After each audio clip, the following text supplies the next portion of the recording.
one of the groups that sued the Internal Revenue Service over its targeting of conservative and Tea Party groups, believes there has been a breakthrough that will help them draw a more complete picture of what went on behind the scenes at the agency, 4 years after it took its case to court. In a lawsuit involving True the Vote, Judge Reggie B. Walton of the U.S. District Court for the District of Columbia ordered the IRS last week to release the names of employees involved in targeting conservative and Tea Party groups. Walton also told the IRS to explain why groups were targeted and search for additional records in agency databases from May 2009 to March 2015. The IRS has until October 16 to complete its records search. Walton's order was a turning point for True the Vote President Catherine Engelbrecht in her legal battle with the IRS that began in 2013. "We've come so far, and I believe that we are going to bring this thing to a head," Engelbrecht told the Washington Examiner. "I believe we will see the IRS correct its ways, and as to accountability, I'd love to see some perp walks. But she and her lawyer, Jim Bopp, are preparing for the IRS to drag out production of the names and documents.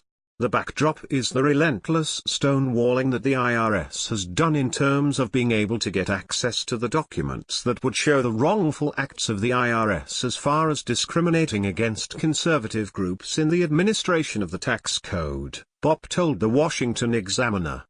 For Bopp and Engelbrecht, the list of names of IRS employees involved, as well as the documents the IRS was ordered to turn over, could help True the Vote and others who were targeted get a full and complete picture of what went on before the scandal came to light and in the years since. As Bopp said, he will be able to depose the employees involved once he learns their identities. "You put somebody under oath and you ask them questions. Then you can get the whole picture," he said. The full and complete picture is necessary for the courts to fashion relief that will prevent this from happening again. That's why we're pushing it. We need to know what happened in order for the court to order the IRS not to do that again. We only have a partial picture of the acts that were taken that need to be enjoined in the future. Bopp and True the Vote previously requested documents from the IRS pertaining to the organization, but the agency has yet to turn over any documents, Bopp said. But the tax agency finally admitted to having records on True the Vote.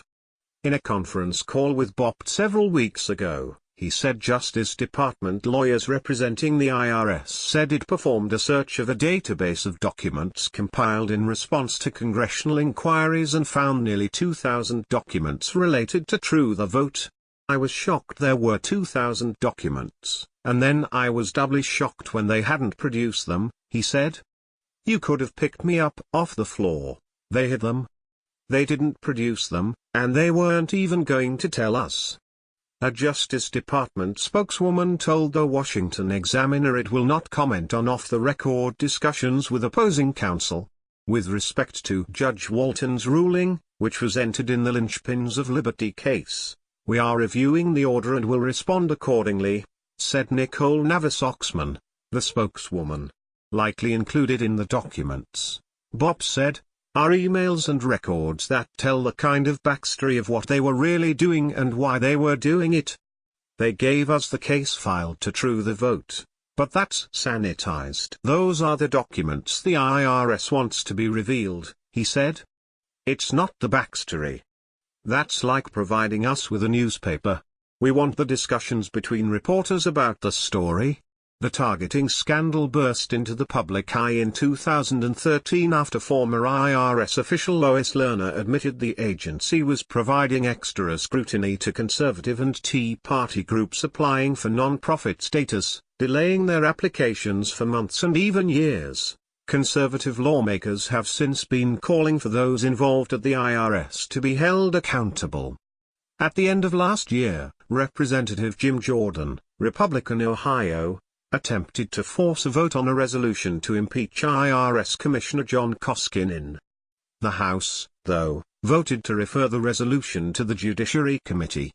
In a statement to the Washington Examiner, Jordan said he's pleased to see the courts recognize the IRS's wrongdoings, but said the order stops short of delivering justice to those targeted. We already know the names of the IRS employees who targeted conservatives. It's people like Lois Lerner, and they've gone unpunished for their actions, Jordan said. I'm glad that the judicial system continues to recognize that the IRS acted wrongly, but Commissioner John Koskinen and the IRS have continued to stonewall and even to target people without consequences. We don't need names, we need justice. Engelbrecht, too, said just learning the names of those involved isn't enough for her. Instead, she wants the IRS to enact a policy prohibiting viewpoint discrimination. That's our whole goal, it's to make sure this viewpoint discrimination can never occur again. It is procedurally prohibited, Engelbrecht said. That they admit what they did was unconstitutional and won't happen to an organization, an individual. Doesn't matter your political party preference. The IRS has been weaponized and needs to be put back in the box.